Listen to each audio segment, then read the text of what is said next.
2월 1일 수요신앙 강좌에 오신 여러분 환영하고 축복합니다. 풍성한 삶으로의 초대 벌써 5번째 시간입니다. 오늘은 세상이 깨진 이유와 죄의 본질에 대해서, 그러니까 죄에 대해서 조금 더 심층적으로 생각해 보는 시간 갖도록 하겠습니다. 지난주에는 하나님이 만드신 세상과 현재 우리의 세상이 왜 다른가에 대해서 배웠습니다. 하나님은 이 세상을 창조하셨죠. 그리고 다스리십니다. 그래서 원래 애초에 계획하셨던 세상은 하나님의 다스림 가운데 조화롭고 균형 있으며 풍족하고 행복한 그런 세상을 계획하셨습니다. 그래서 하나님과 나와의 관계 속에서 인격적으로 관계를 맺고 알아가고 사랑하는 그런 아름다운 관계, 이것을 계획하셨죠. 자신과의 관계 속에서 사람이 자기 자신을 건강하게 사랑하는 것, 인정하는 것을 계획하셨고, 그 다음에 자기 자신을 넘어서서 이웃, 형제와 자매, 공동체 가운데 사람들을 사랑할 수 있도록, 어려운 자는 돕고요, 또 다른 것은 인정하고 수용하고 섬기는 그런 아름다운 모습, 마지막으로 세상과의 관계 속에서 세상을 잘 다스리는 그런 역할로 하나님께서 만드셨죠. 그러니까 이게 참 조화로운 아름답고 풍성한 그러한 삶인 것입니다. 근데 하나님이 만드신 세상이 왜 깨졌다고 그랬습니까? 죄 때문에 깨진 거죠. 죄 때문에. 죄 때문에 다 깨져요. 연쇄 반응이죠. 그러니까 하나님과의 관계가 깨지니 하나님으로부터 무조건적인 사랑과 삶의 의미를 알지가 못하게 되는 거죠. 행복의 두 가지 조건인데 무조건적인 사랑을 못 받는 겁니다. 하나님 말고 다른 우상을 섬기게 되는 거고요. 삶의 의미를, 목적을 몰라서 방황하는, 그래서 남들과 비교하며 살아가는 그러한 삶을 사는 거죠. 자기 자신을 건강하게 사랑 못 합니다. 그래서 우울증이 많고요. 다른 사람과 비교하다 보니까 열등감에 빠지고, 또 나보다 못한 사람 보면 또 우월감에 빠지고 왔다 갔다 하는 거죠. 그러다 보니 이웃을 사랑할 만한 조금의 그런 여유가 없는 거죠.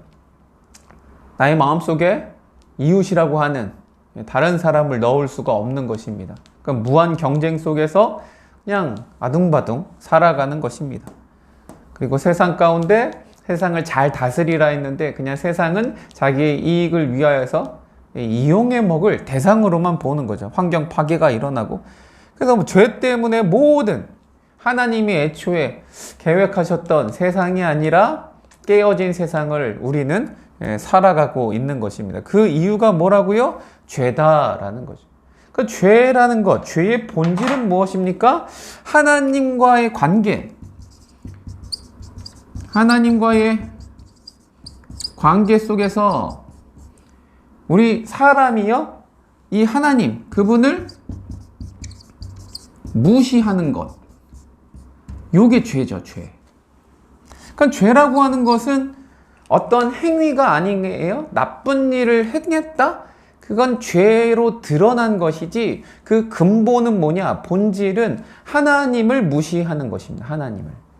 하나님. 우리 하나님이 원래 어떤 분이에요? 창조주이시고 전능하신 분이고 구원자 되시는데 이 하나님에 대해서 무시한다. 그 하나님의 존재에 대해서 무시하는 거죠. 무시하는 거. 여러분, 사람도 무시받으면 되게 기분 나빠요. 기분 나쁜 정도가 아니고 참지 못하는 것입니다.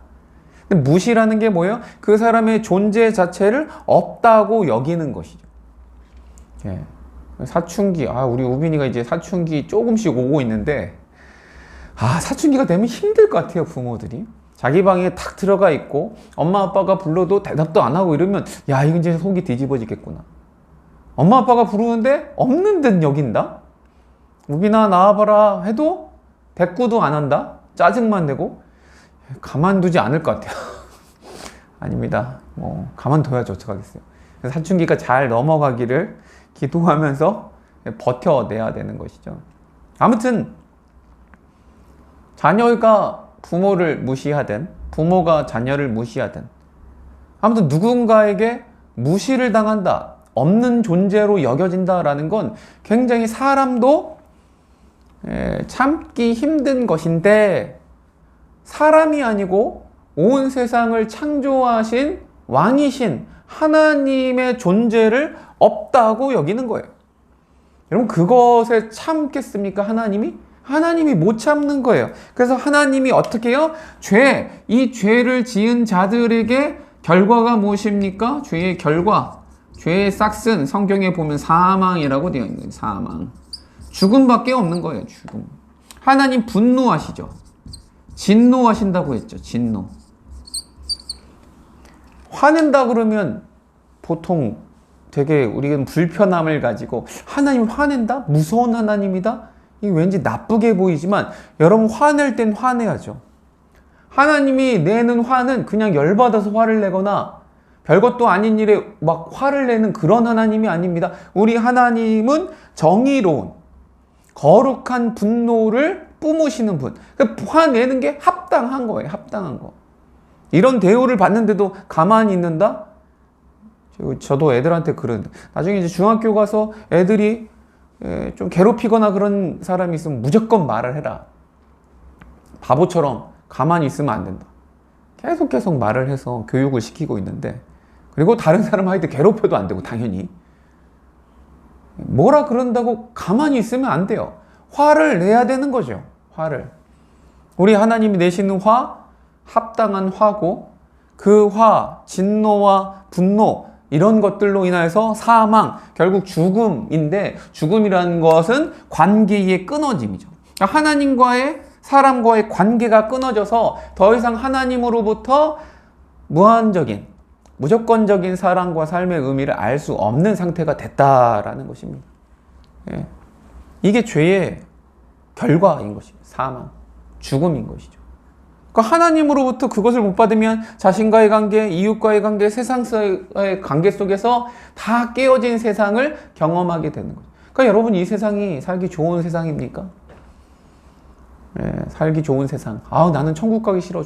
물론 죽음을 겁내기도 하니까 그런 것도 있지만, 난 이 세상이 낙원이고 그냥 이 세상에서 영원히 살고 싶어? 여러분, 그렇지 않습니다. 이 세상은 힘든 곳이에요. 우리의 몸이 늙고 아플 수밖에 없고, 인간은 근본적으로 외로울 수밖에 없어요. 여러분, 외로움은요, 혼자 있어서 외로운 게 아니고 공동체 속에 있을 때 원래 외로운 겁니다. 가족 간에도 있기 때문에 있는 거. 혼자 있으면 외로울 것도 없어요. 아무튼 이 인간의 외로움과 슬픔과 아픔과 괴로움, 이러한 고통인 세상 가운데서 살아가는 게 아니고, 여러분, 그 모든 깨어진 세상을 경험하는 것, 이게 사망 때문에 그렇더라. 예, 죄 때문에 그렇더라라는 것이죠. 여러분, 이 죄의 문제를 어떻게 해결하겠습니까? 우리에게는 해결할 방법이 없다라는 것이 성경의 선언입니다. 사람으로는 안 돼요. 그래서 과학적으로 발달을 한다고 무병장수 끝까지 가는 게 아닌 거죠. 예. 넷플릭스 요즘 영화 정의라는 영화가 있대요. AI 로봇으로 이렇게 하는 영화. 강수현 씨가 요거 유작으로 만들었다는 영화인데, 아무튼 영원히 살기를 바래요. 이 영화를 보면 뇌를 죽을 정도 되면 뇌를 이제 복사를 해서 로봇에다 넣는 거예요. 그럼 영원히 살 수 있는 거죠. 이게 가능한지 모르겠지만, 아무튼 과학으로서 영원히 살 수 있다. 죄의 문제를 해결하고 영원히 살 수 있다. 그렇지 않다라는 걸 모든 영화들도 말을 해요. 행복한 세상이 아니다. 과학이 발전해도 윤리적으로도 문제가 있고요. 행복한 세상이 아닙니다. 교육으로도 안 돼요. 이 문제를 해결할 수가 없어요. 돈으로도 안 돼요. 여러분, 해결을 못한다라는 거예요. 이 죄 때문에 결과가 난 이 사망, 죽음의 문제, 삶의 문제, 하나님과의 관계 깨어짐은 우리 편에서는 어떻게도 안 된다라는 것입니다. 예, 방법이었어요. 그래서 이제 다음 주에 하나님의 해결책, 방법, 예수, 이제 요게 핵심인데, 그거 가기 전까지, 그냥 제가 지금 풍성한 삶으로의 초대를 하니까, 야, 이게 벌써 5강인데 아직도 하이라이트가 안 왔네라는 생각이 있어요. 다음 주가 하이라이트입니다. 아무튼 우리가 이미 예수 알고 있지만, 거기까지 지금 빌드업 하는 과정입니다. 계속. 그래서 죄 때문에 이렇게 깨어진 세상, 이 깨어진 세상을 살면서 행복하지 않고 불행하고 괴로운 세상을 살아가는데 이 모든 것이 죄 때문이고 인간으로서는 해결 방법이 없더라라는 것이죠. 그리고 죄가 무엇입니까? 죄는 지난주에도 말했지만 SIN, 그 I가 가운데 있죠. 나 중심주의입니다. 나 중심주의. 그러니까 하나님이 중심이 아니고 내가 중심인 거예요. 내가 중심. 그래서 세상에서는 나무로 볼 수 있겠죠? 나무가 있어서 열매, 사과 열매가 있다. 그럼 사과 열매는 뭡니까? 죄의 열매라고 보죠. 죄의 열매. 이 열매는 드러난 죄인 것이죠. 그 사회적으로, 도덕적, 윤리적, 법적으로 드러난 사회 규범을 위반한 죄. 그래서 이건 처벌받는 죄. 이런 모든 것들이 열매로 드러난 죄. 근데 사과 열매가 없어도 이건 사과 나무거든요. 그럼 열매도 없고 이파리도 없고 누가 이걸 잘라갖고 몸뚱아리만 세상 가운데 보이는 거예요? 줄기만 보이는 거죠. 그래도 이건 사과 나무인 거예요. 그래서 요걸 다루는 게 마음이요. 마음으로 살인하거나 간음하거나 한 것도 다루거든요. 그냥 마음의 영역인데 여기를 다루는 게 종교죠, 종교. 다른 종교들도 마음을 잘 다스리려고 하는 것이죠. 근데 이것까지 다 잘려도 뿌리가 있어요, 뿌리. 그래도 이것도 사과 나무인 것처럼 이 뿌리가 뭡니까? 이게 죄의 본질이 되는 거죠, 죄의 본질. 그래서 여러분, 뿌리는 자기 중심성.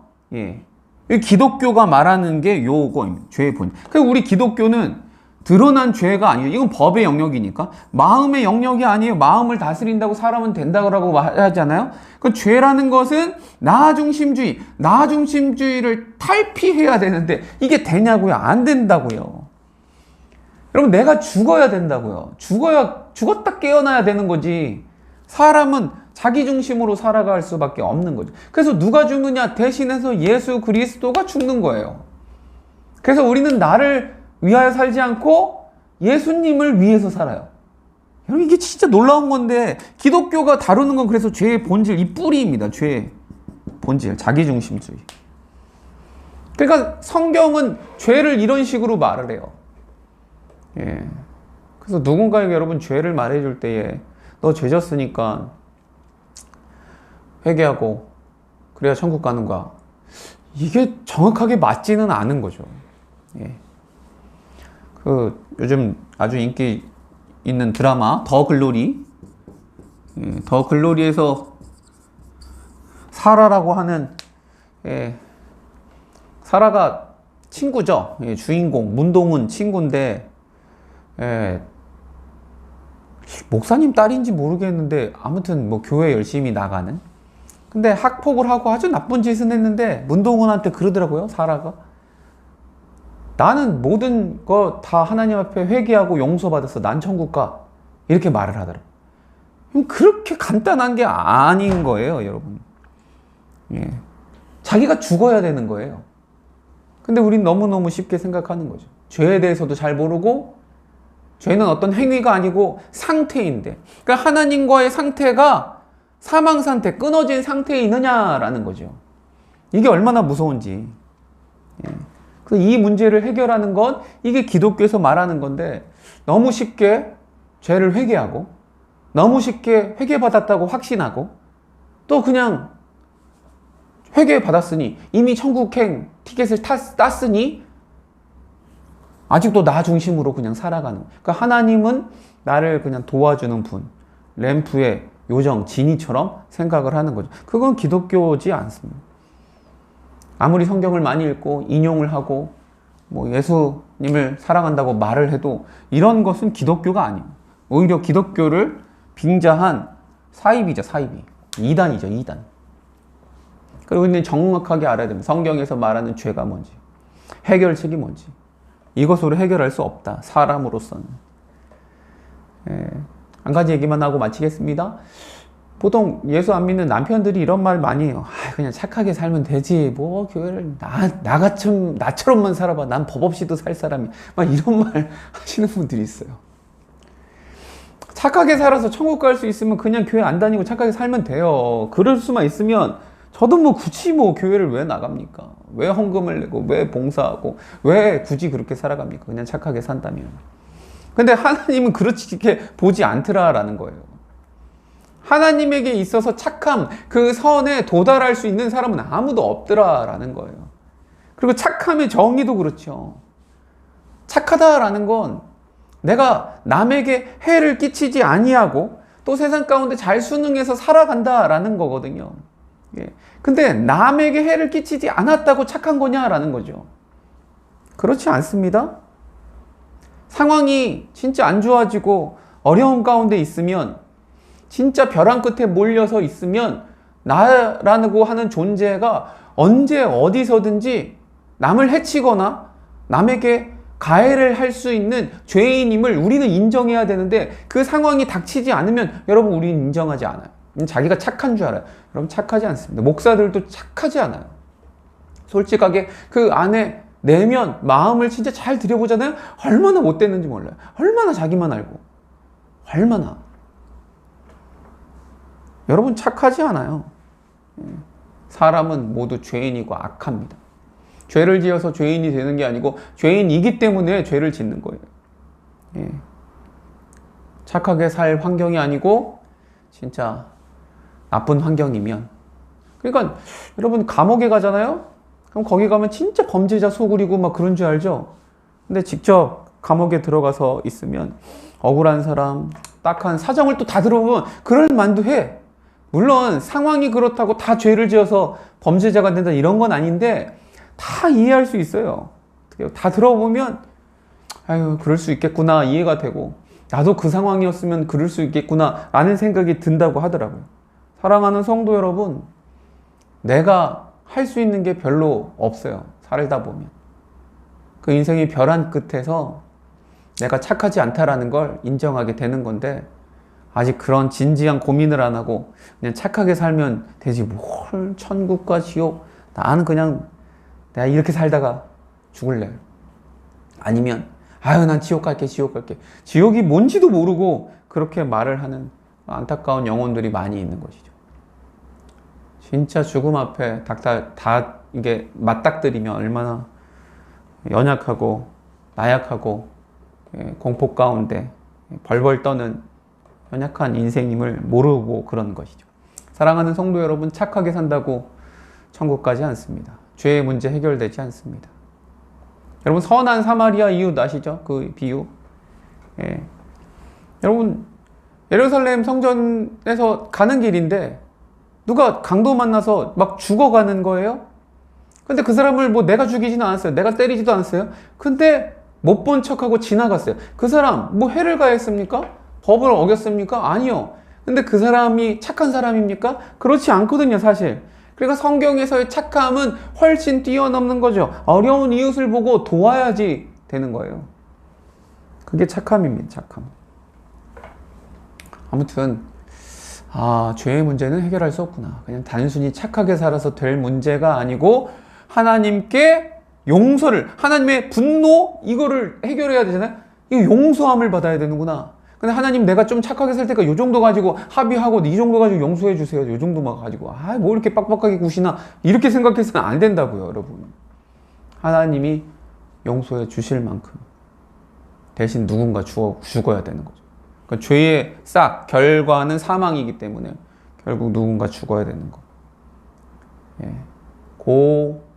복음의 비밀, 핵심을 이제 다음 주에 하게 돼. 그래서 복음은 기쁜 소식입니다. 이거 해결할 수가 없어요. 도무지 해결할 수가 없어요. 1만 달란트 여러분 어떻게 갚겠습니까? 못 갚아요. 나는 죽었다 깨어난다고 못 갚아요. 근데 누가 갚아줬어요? 그게 복음 아닙니까? 그게 기쁨 아닙니까? 와, 누군가 그렇게 갚아줬어? 뭐 1만 달란트도 아니야. 한 100억 정도 빚졌는데 야 이거 누가 갚아줬어? 저는 평생을 그 사람 위해 살겠습니다. 우리가 그런 거예요, 사실. 예수를 위해 사는 거죠. 예수를 위해. 아무튼 죄는 이렇다라는 거. 여러분 이미 저에게 많이 들으셨고 또 하나님 나라 뭐 풍성한 삶으로 많이 들어보셔서 이미 아시겠지만 다시 한번 마음에 정리했으면 좋겠습니다. 아, 하나님이 원래 계획하시고 창조하신 만드신 세상이 어떤 세상인지, 근데 왜 이게 깨어졌는지, 죄의 본질은 무엇인지, 그 문제를 해결하려고 여러 가지 노력해도 안 되는구나, 방법이 없구나. 하나님의 긍휼함, 하나님의 사랑, 예수의 대속밖에 없구나. 여기로 가야 되는 거죠. 이제 마지막 가는 바로 가기 전 그 시점에 우리가 와 있는 것이죠. 그래서 죄를 어떤 행위로 보지 마시고 죄는 하나님과의 단절된 죽은 상태이다. 요것만 보셔도 성경을 보는 눈이 조금 달라질 것 같습니다. 오늘 이 시간 같이 기도함으로 나아가기를 원합니다. 내 주변에 나는 법 없이도 살 사람이야 이렇게 말하는 사람, 남편이든 뭐 친척이든 부모님이든 친구든 있습니까? 참 어리석죠 사실. 나처럼만 착하게 살아봐? 착하게 살 수 있을 좋은 부모와 가정과 환경과 그런 상황 가운데 살았나 보죠. 누가 나는 평생 죄짓지 않고 살아갈 수 있다고 자부하겠습니까? 눈먼 자들의 도시를 보십시오. 그 영화. 모두 다 눈이 모니까요, 완전 지옥이 돼버려요, 사람이. 착한 사람은 없어요. 아무도 안 보지 않습니까? 그러면 아주 자기만 살려고 그렇게 죄를 짓게 되는 거죠. 한 번이 힘들지, 두 번, 세 번은 쉬워요. 사람은 악해. 그 악한 우리를 사랑하셔서 예수를 보내주시는 그분의 사랑을 우리는 이미 알았지 않습니까? 너무너무 감사한 것이죠. 감격할 수 있는 것이고. 오늘 이 시간, 이 깨어진 세상 가운데 나를 불러주신 주님 앞에 감사했으면 좋겠고요. 또 이 주님의 사랑을 모르는 자들, 아직도 죄악 가운데 살며 나 중심적으로 살면서 당당하게 그렇게 살겠노라고, 그렇게 죽겠노라고 생각하는 주변에 우리가 기도하고 전도해야 될 그 영혼들 위해서 불쌍히 여겨달라고, 그리고 우리가 기회를 통해서 계속 전도하여서 참된 진리 복음을 전하고 그들도 영혼이 구원받을 수 있게 하기 위해서 그렇게 살아도 가겠노라고 주님 지혜와 능력을 달라고 이 시간 우리가 전도할 대상자들을 생각하며 한번 생각해 보십시오. 잠잠히 눈 감고 누가 있을까 내 주변에. 그래서 마음에 새기십시오. 올 한 해는 이 사람을 위해 기도하고 이 사람 위해 복음을 전해야 되겠다. 올 한 해뿐 아니고 평생에 기도할 사람도 있지 않습니까? 계속 하겠다라고 다시금 결단하시면 좋겠습니다. 오늘 또 주신 말씀 가지고 나의 마음에 전도할 대상자들, 불쌍한 영혼들을 놓고 품고 같이 기도하며 또 깨어진 세상 가운데 나를 불러주신 주님의 사랑에 감격하며 감사의 기도 드리도록 하겠습니다. 기도합니다.